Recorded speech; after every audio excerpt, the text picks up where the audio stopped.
అన్న అన్న ముందుకు రండి అన్న ఆర్టీవీ అన్న అన్న ప్లీజ్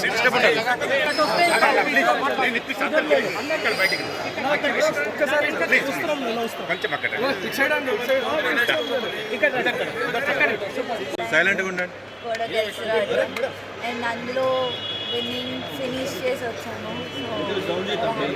సో సెంచరీతో రికార్డ్ కూడా క్రియేట్ చేశారు. ఎట్లా అనిపించింది ఆ సెంచరీ చేసిన మూమెంట్? చాలా బాగుండే, ఎందుకంటే మా నాన్న కూడా అక్కడ ఉండే, అక్కడ కొట్టినప్పుడు ఇంకా స్పెషల్ ఉండే నాకు ఆ మూమెంట్.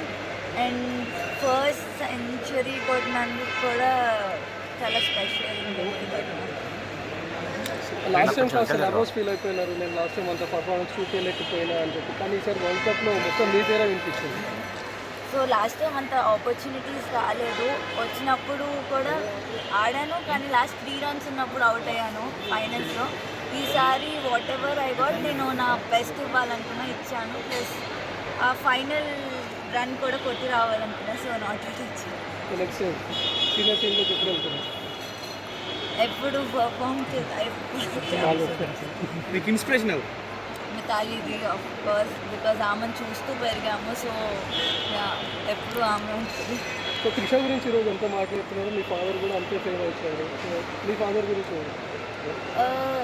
నేను క్రికెట్ స్టార్ట్ చేసింది నాన్న వల్ల, అమ్మ నాన్న వల్ల. వాళ్ళు లేకపోతే నేను ఇక్కడ ఉండేదాన్ని కాదు. ఆయన చూపించిన డెడికేషన్ కానీ, ఆయన చూపించిన ఏదన్నా ఆయన వల్లే ఇక్కడ ఉన్నాను. సో ఆల్ క్రెడిట్ వాళ్ళిద్దరికే వెళ్తాయి. Player of the series tourney వచ్చింది, అలాగే మ్యాన్ ఆఫ్ ది మ్యాచ్ వచ్చింది. సో ఎట్లా ఫీల్ అవుతుంది? చాలా హ్యాపీగా ఉన్నానండి, బికాజ్ లైక్ నేను ముందు చెప్పినట్టు లాస్ట్ టైం అంతా అంటే ఆపర్చునిటీస్ రాలేదు. ఈసారి వచ్చినప్పుడు చాలా నా బెస్ట్ ఇచ్చి ప్లేయర్ ఆఫ్ ది టోర్నమెంట్ అవ్వడం ఇంకా స్పెషల్గా. మేడం సబ్ కాంటినెంట్ మన నేర్చుకున్న అమ్మాయిలకి ఏం చెప్తారు ఇక్కడ? ఐ మీన్ అమ్మాయిలు కూడా స్పోర్ట్ని ఒక కెరియర్ లాగా చూస్ చేసుకోవచ్చు, ఇట్స్ జస్ట్ నాట్ స్పోర్ట్ అన్నట్టు. ఇందులో కూడా మంచి కెరియర్ ఉంది, అమ్మాయిని పంపొచ్చు.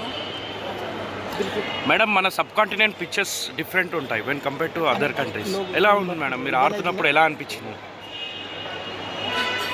మన India pictures when to compare to Hyderabad కానీ తమిళనాడు, అవర్ స్టేడియంస్ కానీ పిక్చర్స్ కానీ డిఫరెంట్ ఉంటాయి. మీరు అక్కడ మ్యాచ్ స్టార్ట్ అయినప్పుడు ఎలా ఉండే మేడం? పిచ్ కండిషన్స్ ఎలా ఉండే? వెదర్ కండిషన్స్ అక్కడ అంటే మేము ఫస్ట్ నుంచి ఆల్మోస్ట్ 1 year నుంచి మేము ప్రాక్టీస్ చేస్తున్నామండి కలిసి. సో మా కోచెస్ మాకు ముందే చెప్పారు, ఇట్లాంటి వికెట్స్ ఉంటాయి, ఇట్లాంటి పిక్చర్స్ మేము ఆడతాము అని. సో దాని బేస్ పైన మేము ప్రాక్టీస్ కూడా చేసాము. సో మాకు దానివల్ల చాలా ఈజీ కొంచెం మాకు ఆడతాం. ఓకే.